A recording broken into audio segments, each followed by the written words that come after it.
ભરૂચ અંકલેશ્વર વચ્ચે national highway number 48 પર park કરેલ કેમિકલ ભરેલા કન્ટેનરમાં અચાનક આગ ફાટી નીકળતા દોડધામ મચી જવા પામી।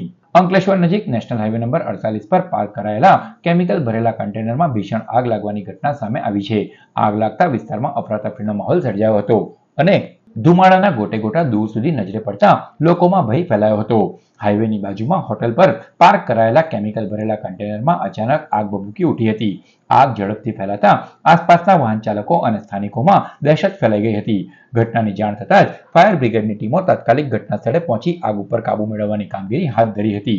સુરક્ષાના ભાગરૂપે પોલીસે અને તંત્રએ સર્વિસ રોડ ખાલી કરાવ્યો હતો તેમજ હાઈવે પર વાહન વ્યવહારને પણ નિયંત્રિત કરવાની કાર્યવાહી હાથ ધરાઈ હતી। આગના કારણે નેશનલ હાઈવે नंबर 48 पर लंबा ट्रैफिक जाम की परिस्थिति सर्जाई थी। कैसे हुआ? मैं गाड़ी में लेटा था, गाड़ी खड़ी करके तब पीछे से आग लग गया। कोई पब्लिक आया, दरवाजा पीटा, मैं उठा देखा तो आग लगी थी। मैं बाल्टी लेके दौड़ा और बाल्टी से नहीं पीटा आग और बढ़ता गया।